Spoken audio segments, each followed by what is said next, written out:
मंजिलें उन्हीं को मिलती है जिनके सपनों में जान होती है। सिर्फ पंखों से कुछ नहीं होता दोस्तों, हौसलों से उड़ान होती है। दोस्तों, इस कहावत को सही साबित किया है 17 वर्ष की आयु में बिजनेस स्टार्टअप करने वाले और मात्र 21 वर्ष की आयु में ही करोड़पति बनने वाले ओयो रूम्स के फाउंडर रितेश अग्रवाल ने। दोस्तों, अक्सर आपने कई लोगों को यह कहते हुए सुना होगा कि बिजनेस के लिए तो बहुत ज़्यादा पैसा और एक्सपीरियंस चाहिए होता है, बिजनेस में तो बहुत ज़्यादा रिस्क होता है और भी कई इस तरह की बातें। तो आइए जानते हैं किस तरीके से रितेश अग्रवाल ने इन सभी बातों को गलत साबित करते हुए सक्सेसफुल बिजनेसमैन बन गए। रितेश अग्रवाल का जन्म 16 नवंबर 1993 को उड़ीसा राज्य के विषमकटक में हुआ था। इन्होंने बिजनेस के बारे में सोचना और समझने का काम कम उम्र में ही शुरू कर दिया था। इसमें सबसे बड़ी भूमिका उनके पारिवारिक पृष्ठभूमि की थी। इनके पिता इंफ्रास्ट्रक्चर कॉरपोरेशन के साथ मिलके बिजनेस करते हैं, जबकि माता गृहिणी है।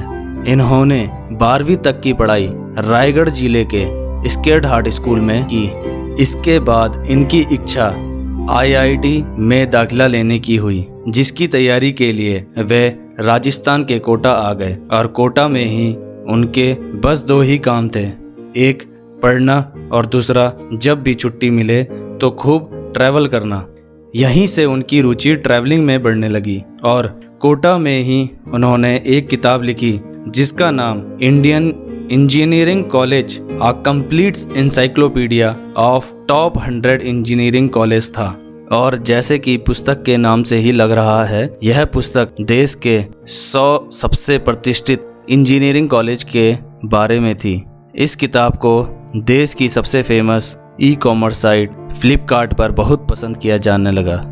16 वर्ष की आयु में उनका सिलेक्शन मुंबई के Tata institute of fundamental research में आयोजित एशियन साइंस कैंप में हुआ। इस कैंप को अटेंड करने के लिए वह मुंबई छुट्टी के दिनों में आया करते थे और ठहरने के लिए सस्ते दामों के होटल का प्रयोग करते थे। पहले से ही रितेश अग्रवाल की रुचि बिजनेस में बहुत थी और इस क्षेत्र में वह कुछ करना भी चाहते थे, लेकिन बिजनेस किस चीज़ का किया जाए, इस बात को लेकर वह स्पष्ट नहीं थे।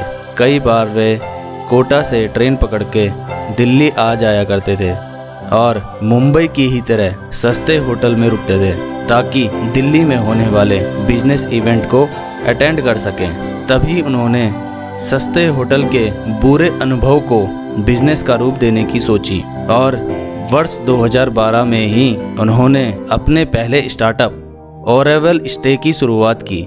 इस कंपनी का उद्देश्य ट्रैवलर्स को कम समय के लिए और कम दामों में होटल के कमरे उपलब्ध कराना था, जिसे कोई भी आसानी से बुक कर सके। कंपनी के शुरू होने के कुछ ही महीनों के अंदर उन्हें नए स्टार्टअप में निवेश करने वाली कंपनी वेंचर नर्सरी से 30 लाख रुपए की फंडिंग मिली, जिससे रितेश अग्रवाल के पास कंपनी को आगे बढ़ाने के लिए पर्याप्त पैसे हो गए। उसी समय अंतराल में उन्होंने अपने इस बिजनेस आइडिया को थेल फेलोशिप, जो कि पेपाल के को फाउंडर पीटर थेल के थेल फाउंडेशन द्वारा आयोजित एक वैश्विक प्रतियोगिता के समक्ष रखा और सौभाग्यवश वे इस प्रतियोगिता में 10वां स्थान प्राप्त करने में सफल भी रहे और उन्हें फेलोशिप के रूप में लगभग 66 लाख की धनराशि प्राप्त हुई।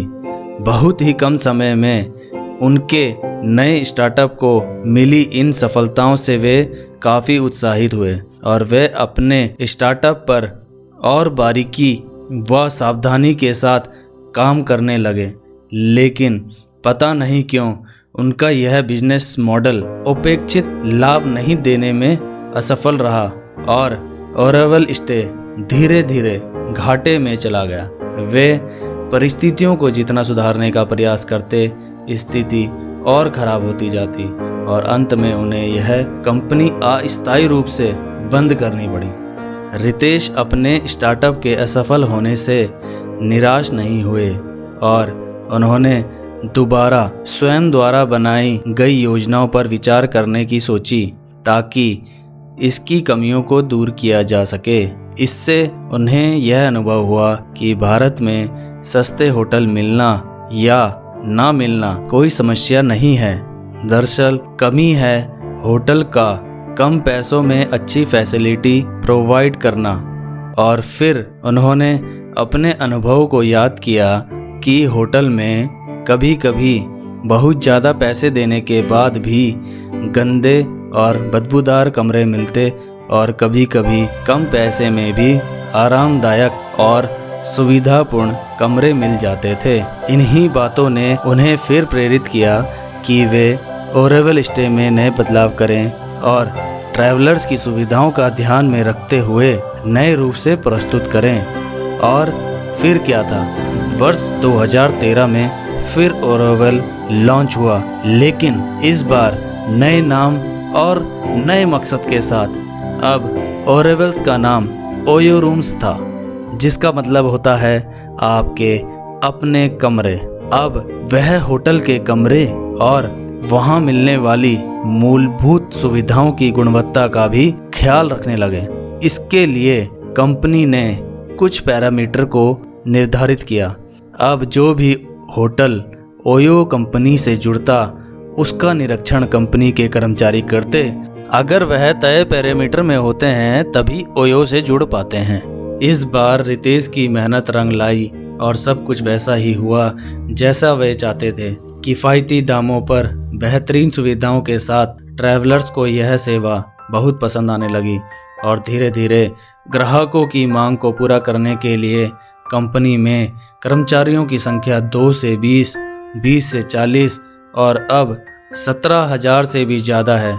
कंपनी के स्टार्टअप होने के 1 वर्ष बाद ही 2014 में 2 बड़ी company light speed venture partners और DSG कंज्यूमर पार्टनर्स ने ओयो रूम में 4 करोड़ का निवेश किया और 2016 में जापान के सॉफ्ट बैंक ने भी 7 अरब रुपए का निवेश किया और आज मात्र 7 वर्ष में ही ओयो रूम्स 23,000 से भी ज़्यादा होटलों के साथ देश की सबसे बड़ी होटल कंपनी बन चुकी है। और इसके साथ ही रितेश अग्रवाल की कुल संपत्ति 78,000 करोड़ से भी ज़्यादा हो चुकी है।